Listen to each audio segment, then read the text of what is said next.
I woke up to the sound of screaming. Furious, blood-boiling screaming. Karen, the HOA Tyrant, stood outside, her luxury SUV trapped in a massive trench surrounding my driveway. And in front of her, a fully functional, medieval-style drawbridge. How did we get here?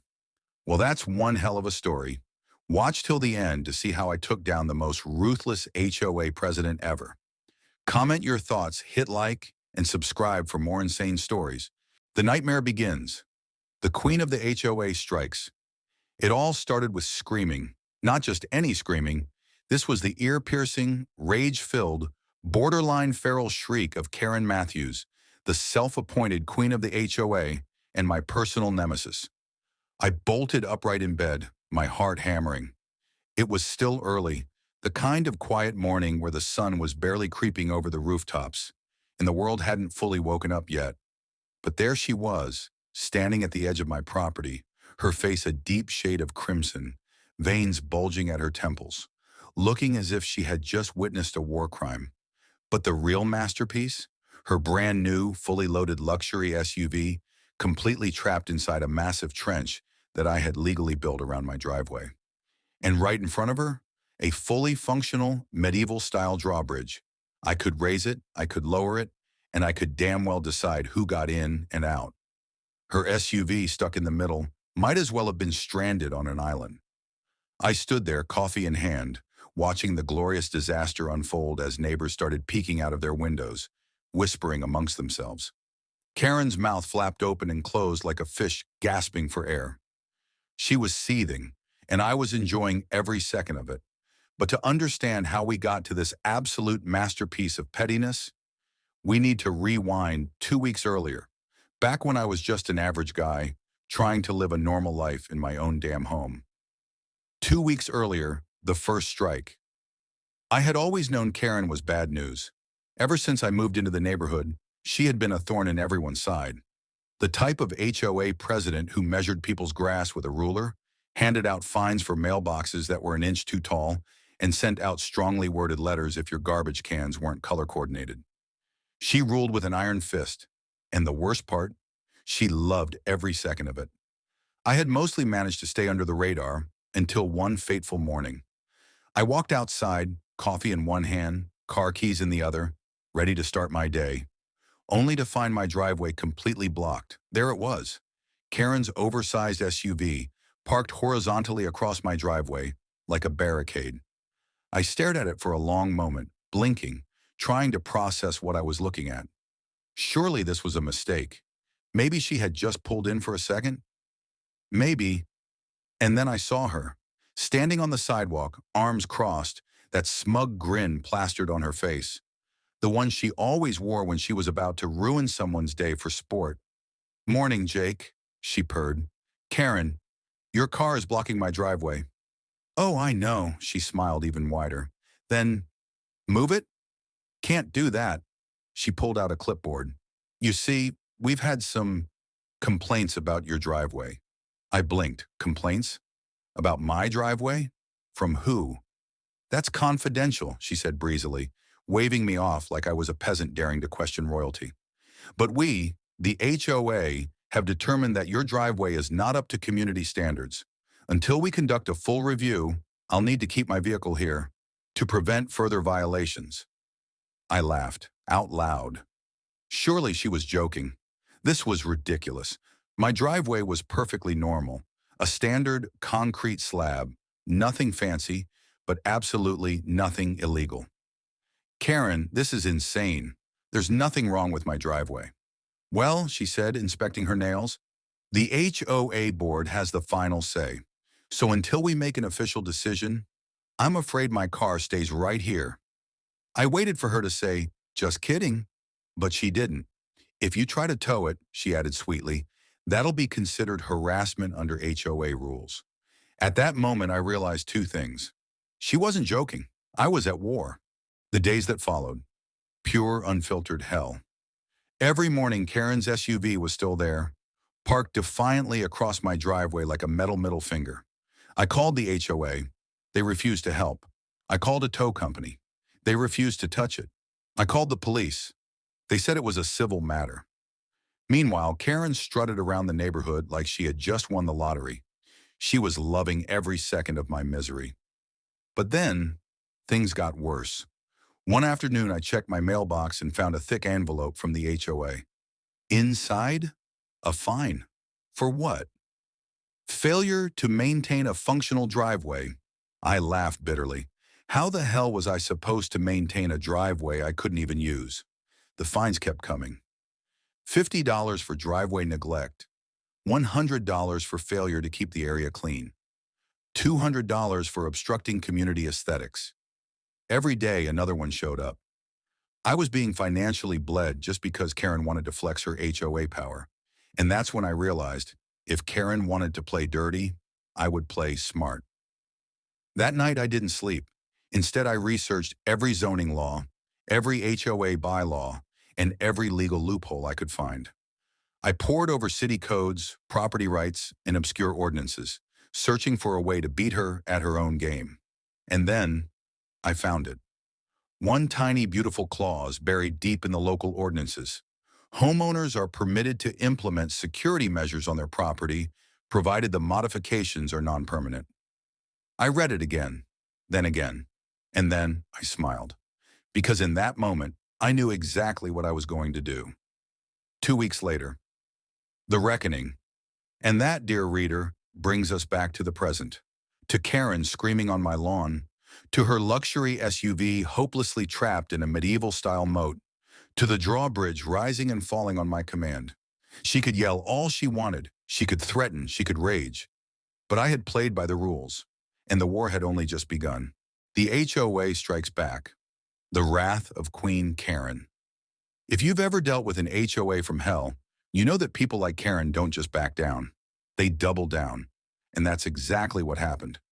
After her SUV got trapped in my freshly dug medieval-style moat, Karen completely lost her mind. But here's the thing about people like her. They don't fight fair. She wasn't just angry. She was humiliated.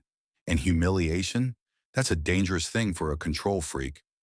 So while I stood there sipping my coffee and admiring my legal masterpiece, Karen was already plotting her revenge. The immediate fallout. Karen calls reinforcements. Karen, still fuming and red-faced, whipped out her phone and furiously dialed someone. "I want this illegal monstrosity removed immediately," she screeched into the receiver. A few minutes later, a police cruiser pulled up. 2 officers stepped out, looking mildly irritated, probably because they'd been called over another one of Karen's HOA tantrums. One of them, Officer Reynolds, recognized me immediately. "Jake," he sighed. "What now?" "Oh, nothing major," I said, keeping my face perfectly neutral. "Just making some legally approved security modifications to my property." Karen nearly choked on her own indignation. "This is illegal. He trapped my car." The officers looked at the moat, the drawbridge, then at Karen's SUV, completely stuck. One of them bit his lip, trying not to laugh. "You say he trapped your car? But how exactly did it get there?" Karen flinched. She knew what they were getting at. It was parked there before he built the moat," she admitted. Officer Reynolds nodded slowly, jotting something in his notebook. "So, you parked your vehicle on his private property, and then he made some adjustments to his property. And now you can't move it?" Karen flushed. This is an HOA matter." "Actually," I said, pulling out a folder, "this is a city zoning matter. And according to local property laws," I handed them a copy of the ordinance I had found, the beautiful legal loophole that made my moat perfectly within my rights. The officers scanned it, then nodded. "He's right." "What?" Karen screeched. "He has a permit. It's legal." Karen's entire body stiffened like a board. She was losing this battle, and she knew it. But she wasn't done yet. "Fine," she hissed. "If the police won't do anything, then the HOA will." And that's when I knew. This was far from over. Phase 2, HOA warfare. The next morning, I woke up to find an official notice nailed to my front door. Urgent HOA violation, unauthorized structure, $500 fine. I chuckled. Oh, Karen, you really thought this was going to work? By noon, a second notice arrived. Additional violation, obstruction of community aesthetic, $1,000 fine. By 3 p.m., a third notice. Final warning, failure to comply will result in legal action. And then, as if on cue, Karen arrived with the entire HOA board in tow. The HOA confrontation, Karen's power move. Karen strutted up my driveway like a general leading an army. Behind her stood 3 of her loyal HOA board members, people who had blindly followed her rule for years, terrified of crossing her. I leaned against my porch railing, arms crossed. "Jake, we need to talk," Karen said, her voice saccharine sweet. "Oh? About how you're issuing bogus fines because you're mad that your SUV's in a ditch?" Her eye twitched. "About how your so-called security measure is a violation of community guidelines," she snapped. I grinned.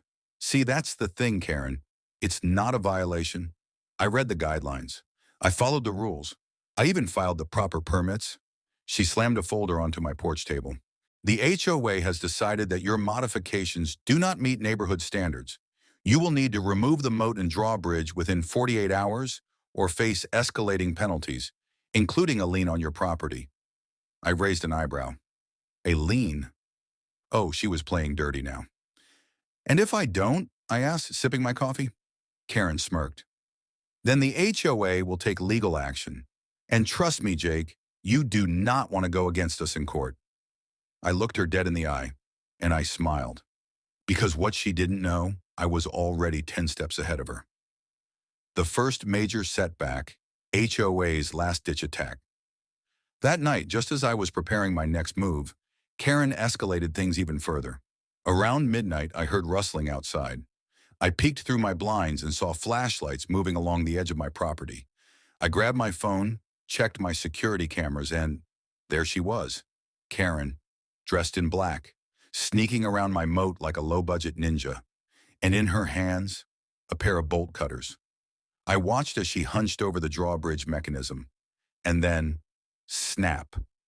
The cable holding my drawbridge in place snapped in two. The wooden bridge lurched, creaked, and then collapsed into the trench with a loud crash. I stared at my screen in disbelief. Karen had just committed outright vandalism, and she had no idea I had caught the whole thing on camera. I smirked. Well, well, well. Looks like I just won the war. The final battle, Karen's ultimate downfall. There are moments in life when you realize you're about to witness something spectacular.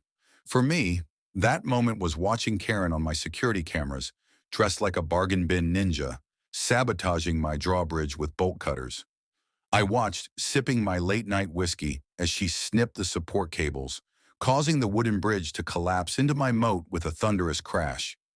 I had her, not just for HOA corruption, not just for harassment, but for trespassing and destruction of private property. And this was the final nail in her coffin. Midnight chaos. The cops arrive. I didn't waste a second. I called the cops. When they arrived, Karen had already scurried back to her house, probably thinking she had pulled off the crime of the century. But what she didn't know was that I had high-definition video evidence. Officer Reynolds, who had already dealt with Karen's antics more times than he cared to count, watched the footage with a slow, satisfied nod. Well, well, this is interesting. I could see it in his eyes. He was loving this.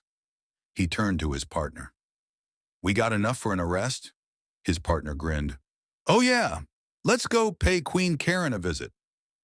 The arrest, Karen's screaming meltdown. The cops knocked on Karen's door. Silence. Then a light flickered on, and after a long pause, she finally opened it, her face a mix of fake innocence and seething hatred. "Officers, what seems to be the problem?" she asked sweetly. "Step outside, ma'am." "Why?" "Because you're under arrest for trespassing and property destruction." Karen froze. For a solid 5 seconds, she just stood there blinking. Then, like a volcano, she erupted. "You can't do this. I'm the HOA president. This is harassment. I was only—" "Ma'am, we have video evidence of you breaking the law. I was protecting the community. By destroying someone else's property?" Her voice climbed 3 octaves. "It was a safety hazard. Then why were you sneaking around in the middle of the night dressed like a burglar. Silence. And then, click. The satisfying sound of handcuffs locking around her wrists. The neighborhood had never been so quiet, until, of course. "I'll sue you! I'll sue all of you! You don't know who you're dealing with! I'm Karen Matthews! I run this place! I—" The officers shoved her into the squad car. And that was the moment the neighborhood officially turned against her. The HOA's downfall. The truth comes out. The next morning, the entire neighborhood was buzzing. The footage of Karen getting arrested, it went viral. Neighbors who had feared her for years finally started coming forward. And what they revealed? It was worse than I ever imagined. Turns out Karen had been using HOA funds for personal expenses, including luxury vacations and spa treatments, issuing fake fines and pocketing the money, manipulating HOA elections to keep herself in power, threatening and intimidating homeowners who dared to question her. And now, all her secrets were being exposed. I compiled every piece of evidence into a neat little folder and sent it straight to the HOA board. Within 24 hours, they called an emergency meeting. The emergency HOA meeting, the final strike. I walked into the HOA meeting like a man with a mission. Karen somehow had been bailed out, and she sat at the head of the table trying to look confident. But I could see the cracks. The board members, the very people who once feared her, were looking at her with suspicion. She tried one last power move. "We are here today," she began, "to address the violations caused by Jake's illegal construction." I slid the folder across the table. "Actually, we're here to address this." She paused. What is this?" I leaned forward. "Everything. Every fake fine. Every dollar you stole. Every intimidation tactic you used. All of it." She laughed nervously. "This is nonsense." I pulled out a second folder. "Oh, and this? This is a list of neighbors who are willing to testify against you. In court." Silence. Karen's smile vanished. "You're lying." "Am I? Because I've already sent copies to the HOA fraud department and the city inspector's office." The room was so quiet you could hear a pin drop. Then one of the board members, a man who had once been Karen's biggest supporter, spoke. "I move to remove Karen Matthews as HOA president, effective immediately." Karen's eyes widened in panic. "You can't do this. I am the HOA." Another board member raised his hand. "I second the motion." One by one, the hands went up. Unanimous. Karen Matthews, fired. And for the first time in years, the neighborhood was free. The final blow. The legal reckoning. 2 weeks later, Karen's problems got worse. The HOA fraud department found her guilty. The city inspector revoked her authority.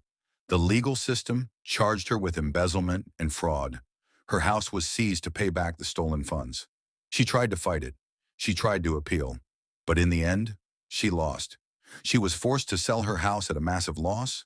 And the day she moved out, I stood on my driveway, freshly paved, free of fines, free of HOA tyranny, watching as the moving truck pulled away. Karen shot me one last glare, but there was no power behind it anymore. She was done. I raised my coffee mug in a silent toast. "See ya never, Karen." And just like that, she was gone. The aftermath. The end of HOA tyranny. With Karen gone, the HOA board crumbled. Nobody wanted to step up and take control. And so, the neighborhood voted to dissolve the HOA entirely. No more ridiculous fines.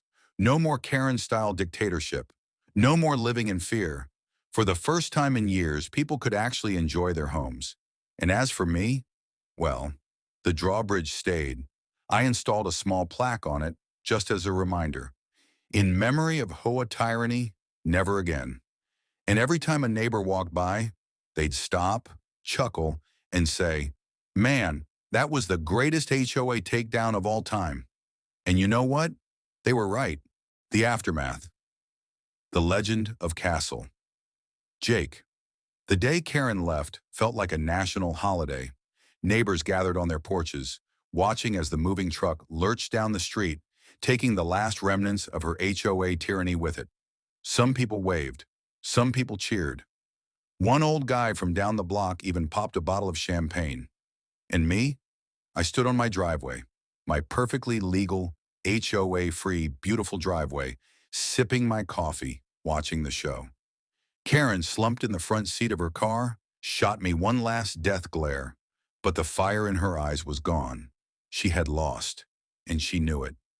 I raised my coffee mug in a silent toast. See ya never, Karen. And just like that, she was gone. The fall of the HOA, freedom at last. With Karen out of the picture, the HOA board fell apart within weeks. The remaining members, once terrified of her wrath, resigned one by one, unwilling to face the backlash for all the nonsense they had enforced under her rule. And when the dust settled, the neighborhood came together for a historic vote. Should we elect a new HOA president? Or should we just get rid of the HOA entirely? The result? Unanimous. The HOA was officially dissolved. No more ridiculous fines. No more Karen-style dictatorship. No more living in fear of stepping an inch out of line. For the first time in years, people could actually enjoy their own damn homes. Lawn too long? Who cares? Trash cans the wrong color? Go nuts. Want to paint your house neon green? Be my guest. Freedom. And you better believe, that night, we threw the biggest block party this neighborhood had ever seen. Castle Jake. The Moat stays. The best part, the Moat and Drawbridge stayed. At first I figured I'd fill it back in, but then the neighbors started calling my house Castle Jake. Kids loved it. Tourists came by just to see it. Local news picked up the story. It went viral. Strangers from all over the country sent messages, fan mail, and even offers to buy the blueprints for their own HOA-proof driveways. Some guy from Texas wanted to build an entire neighborhood with drawbridges just to keep HOAs out. And honestly, I respect that. Eventually, I even installed a little plaque next to the drawbridge, just for fun. It read, "In memory of HOA Tyranny, never again." Every time someone walked by, they'd stop, read it, chuckle, and say, "Man, that was the greatest HOA takedown of all time." And you know what? They were right. Karen's final fate. What goes around comes around now. You might be wondering, what happened to Karen? Well, after she fled the neighborhood in disgrace, things just kept getting worse for her. The HOA fraud investigation found her guilty. The city hit her with fines for unauthorized HOA fund usage. The state charged her with embezzlement. She tried to appeal. She tried to fight it. But at the end of the day, she lost everything. Her once pristine reputation was in ruins. Her name became a joke in the HOA world. And the last I heard, she was living in a tiny rental across town, forced to obey someone else's HOA rules. Oh, the irony. The moral of the story, lessons learned. I never set out to start a war. I never wanted to become the guy with a moat and a drawbridge. But the truth is, some fights are worth having. Some battles need to be fought. And sometimes the only way to beat a Karen is to out-Karen the Karen. This whole mess started with pettiness. But in the end, it became a fight for something bigger. It became about standing up for yourself. It became about showing bullies that they don't always win. And maybe, just maybe, it proved that the best revenge isn't just winning. It's winning with style. Epilogue. The legend lives. A year later, life in the neighborhood was better than ever. The streets felt brighter, livelier. People actually talked to each other now, instead of just trading nervous glances and whispering about the latest HOA violation. One evening, as I was grilling steaks in my backyard, an older neighbor walked up. He had lived here longer than anyone.